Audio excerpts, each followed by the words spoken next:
খ্ৰীষ্টানলেণ্ড হোৱাৰ পথত মাজুলী বিপন্ন জনজাতীয় বৈশিষ্ট্য ধৰ্মীয় সংস্কৃতি পৰম্পৰা ৩২খন সত্ৰৰ বিপৰীতে গঢ়ি উঠিছে ৬৫টা গীৰ্জা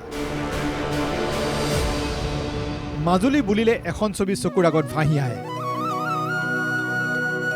এফালে জনজাতীয় সংস্কৃতিৰে জীপাল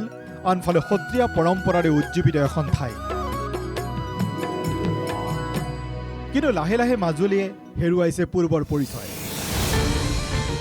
অৰুণাচলৰ দৰে মাজুলী এদিন খ্ৰীষ্টানলেণ্ড হ'ব নেকি ভয়াৱহ খ্ৰীষ্টান আগ্ৰাসনৰ বাবে মাজুলীয়ে এদিন বৈশিষ্ট্য হেৰুৱাৰ শংকা কৰা হৈছে মাজুলীত প্ৰলোভনেৰে সহজ সৰল জনজাতীয় লোকসকলক ধৰ্মান্তৰিত কৰাৰ বাবে খ্ৰীষ্টান মিছনাৰীয়ে জাল মেলিছে ইতিমধ্যে সত্ৰদেশ হিচাপে পৰিচিত মাজুলীত খ্ৰীষ্টান বাৰুকে আহি পাইছে বৰ্তমান ৩২খন সত্ৰৰ বিপৰীতে মাজুলীত গঢ়ি উঠিছে ৬৫টা গীৰ্জা জনজাতীয় ধৰ্ম সংস্কৃতি সুৰক্ষা মঞ্চ অসমে মাজুলীৰ ধৰ্মান্তকৰণৰ তথ্য সংগ্ৰহ কৰি উদ্বিগ্নতা প্ৰকাশ কৰিছে আৰু আমি এতিয়া ভয় কৰিছোঁ যে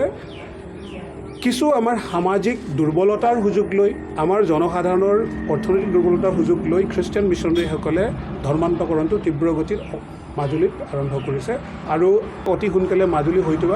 খ্ৰীষ্টান নগৰীলৈ পৰ্যবেক্ষিত হ'ব পাৰে এই যি ধৰ্মান্তকৰণৰ তীব্ৰ প্ৰত্যাহ্বান ইয়াক প্ৰত্যাহ্বানক আমি প্ৰতিৰোধ কৰিবৰ কাৰণে জনজাতি ধৰ্ম সংস্কৃতি সুৰক্ষা মঞ্চই এই আন্দোলনটো কৰি আছে যি বৈশিষ্ট্যৰ বাবে এটা জনগোষ্ঠীয়ে জনজাতিৰ মৰ্যাদা লাভ কৰে খ্ৰীষ্টান ধৰ্মত দীক্ষিত হোৱাৰ পাছতো ধৰ্মান্তৰিত লোকসকলে জনজাতীয় মৰ্যাদা এৰিব নোখোজে কিন্তু খ্ৰীষ্টান ধৰ্ম গ্ৰহণ কৰা মানে তেওঁলোক ধৰ্মীয় সংখ্যালঘু হৈ জনজাতীয় মৰ্যাদা লাভ কৰিব নোৱাৰে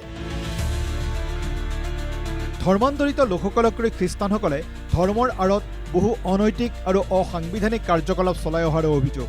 এইসকলৰ জনজাতীয় ধৰ্মৰ বিৰোধী হিচাপে জনজাতিৰ মৰ্যাদা কৰ্তন কৰাৰ দাবী সংগঠনটোৰ মই ইয়াত সকলো জনজাতি ভাই বন্ধুসকলক এইটোৱে ক'ম যে এটা জাতিৰ পৰিচয় হৈছে তেখেতসকলৰ ভাষা ধৰ্ম আৰু সংস্কৃতি ভাষা ধৰ্ম সংস্কৃতিৰ নিজস্ব ভাষা ধৰ্ম সংস্কৃতি আৰু যেতিয়া আপুনি নিজস্ব ভাষা ধৰ্ম সংস্কৃতিটোক ত্যাগ কৰিব বা হেৰুৱাব তেনেহ'লে আপোনাৰ আইডেণ্টিটিটো শেষ হৈ যাব ব্যক্তি হিচাপে আপুনি জীয়াই থাকিব কিন্তু জাতি হিচাপে জাতিৰ পৰিচয় হৈছে নিজস্ব ভাষা ধৰ্ম আৰু সংস্কৃতি আৰু সেইটো ত্যাগ কৰা মানে আপোনাৰ অস্তিত্ব গোটেই পৃথিৱীৰ পৰা হেৰাই যাব শিক্ষা স্বাস্থ্য আৰু অন্যান্য সা সুবিধা প্ৰদানেৰে জনজাতিসকলক খ্ৰীষ্টান ধৰ্মলৈ ধৰ্মান্তৰিত কৰাৰ সহজ উপায় অৱলম্বন কৰিছে খ্ৰীষ্টান মিছনাৰীসকলে যাৰ বাবে প্ৰত্যাহ্বানৰ সন্মুখীন হৈছে জনজাতিসকলৰ ধৰ্মীয় পৰম্পৰা সংস্কৃতি এইবোৰ কথাক লক্ষ্য ৰাখি অহা ২৬ আৰু ২৭ এপ্ৰিলত মাজুলীৰ নয়া বজাৰত অসমৰ লগতে ৰাষ্ট্ৰীয় পৰ্যায়ৰ বহু বিষয়ববীয়াৰ উপস্থিতিত ৰাজ্যিক পৰ্যায়ৰ কৰ্মশালা অনুষ্ঠিত কৰাৰ কাৰ্যসূচী হাতত লৈছে জনজাতীয় ধৰ্ম সংস্কৃতি সুৰক্ষা মঞ্চ অসম নামৰ সংগঠনটোৱে মাজুলীৰ পৰা মিণ্টু খাটনিয়াৰৰ ৰিপৰ্ট NK TV